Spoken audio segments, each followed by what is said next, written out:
रामकृष्ण हरी. नर्मदे हर.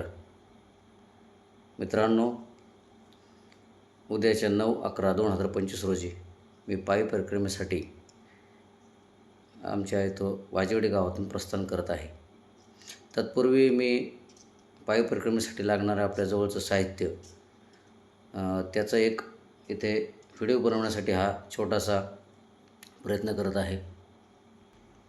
आपल्याला खूप कमी साहित्यामध्ये ही परिक्रमा करण्यासाठी कमीत कमी वजन आपल्या सोबत असेल तर आपल्याला चालण्यास कठीणाई होत नाही. त्या दृष्टीने हा बनवलेला छोटासा प्रयत्न. तर पाहूया आपण काय काय घेतलं आहे. एक छोटीशी नोटबुक घेतलेली आहे. त्यानंतर मी पूजा साहित्य घेतले, हळदी कुंकू, बुक्का, त्यानंतर देवीच्या पूजेसाठीचं फुलवात, चंदन, आसन, अशा प्रकारचं एक सेपरेट प्लास्टिक कंटेनर मी त्यासाठी घेतलेला आहे. छोटासा फुलवात घेतलेली आहे. अंथरण्यासाठी छोटं ब्लँकेट घेतलं आहे. त्यानंतर एक आरसा आहे, सुई दोऱ्याचं पाकिट आहे. त्यानंतर चार्जर आहे, पॉवर बँक आहे, जेवणासाठी ताट घेतलेलं आहे, एक छोटीशी निरंजन आहे, माचीस आहे, एक चार्जिंगची छोटी बॅटरी आहे, पाण्याचा एक छोटा ग्लास घेतला पाणी पिण्यासाठी. त्यानंतर एक क्लोजअप आहे, एक ब्रश आहे आणि एक ओडोमॉस घेतलं आहे मच्छर चावू नये यासाठी. आणि एक छोटंसं आपलं व्हॅसलिनची एक डबी घेतलेली आहे. त्यानंतर पाहू शकता आपण हात जोडी घेतलेली आहे, हात मोजे. त्यानंतर अंडरगार्मेंट्स 2, त्यानंतर पायमोजे आहेत 2, एक छोटंसं उलनचं स्वेटर आहे, 2 रुमाल्स आहेत, 2 उपरणे आहेत, 2 लुंगी टाईप घेतलेले आहेत सफेद वस्त्रामध्ये, एक कपडे सुकवण्यासाठी दोरी घेतलेली आहे, एक छोटीशी अर्धा लिटरची बाटली घेतलेली आहे. त्यानंतर 2 शर्ट घेतलेले आहेत, 2 बनियन आहेत, एक पांघरण्यासाठी ब्लँकेट आहे आणि थंडी वाजू नये म्हणून एक मफलर घेतलेले आहे. तसंच छोटंसं साहित्य आपल्याजवळ बाजूला असावं म्हणून एक छोटी बॅग घेतली आहे. दुपारच्या विसाव्यासाठी आपण जेव्हा आराम करतो तेव्हा बसण्यासाठी एक छोटीशी प्लॅस्टिकची बॅग घेतलेली आहे, जी खाली अंथरण्यासाठी काम येईल. आणि सर्वात महत्त्वाचं म्हणजे हे सर्व साहित्य बसण्यासाठीची एक ट्रेकिंग बॅग घेतलेली आहे.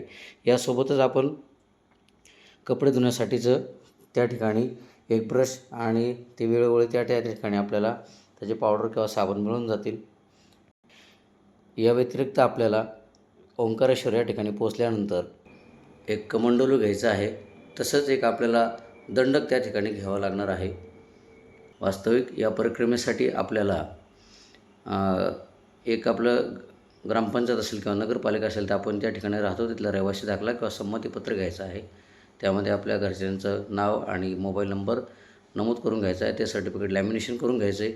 आणि आपल्याला ओंकारेश्वर या ठिकाणी श्री गजानन महाराज संस्थान यांच्या ठिकाणी राहण्यासाठी आपल्याला ते दाखवण्याची गरज आहे. आणि परिक्रमेमध्ये पण ते आपल्याला सक्तीचं केलेलं आहे, म्हणून ते घेणे गरजेचं आहे. परिक्रमेसाठी लागणारं जे साहित्य मी घेतलेलं आहे त्याचं सर्व पिशवीसहित मी एक वजन करून पाहिलं आहे. तर अंदाजे 6 किलो 200 ग्रॅम वजन त्याचं येत आहे. आणि एवढं वजन सफिशियंट आहे. यापेक्षा तुम्ही कुणीही जास्त वजन घेऊ नये, कारण चालताना वजनाचा त्रास होऊ शकतो पाठीला. त्या कारणाने आपण याची काळजी घ्यावी. माझी ही पहिलीच परिक्रमा आहे. मी यापूर्वी फक्त त्याचा अभ्यास थोडा व्हिडिओच्या माध्यमातून घेतलेला आहे. ओंकारेश्वर या ठिकाणी पोचल्यानंतर मी आपणास तेथील परिक्रमा संकल्पाचा व्हिडिओ पोस्ट करेलच. आणि कोणाही व्यक्तीस परिक्रमेसाठी पायी यायचं असेल तर काही आपले गोळ्या औषध असतील तर तेही सोबत बरोबर घ्यावीत. या दृष्टीने हा व्हिडिओ मी बनवलेला आहे. सर्वांना रामकृष्ण हरी. नर्मदे हर.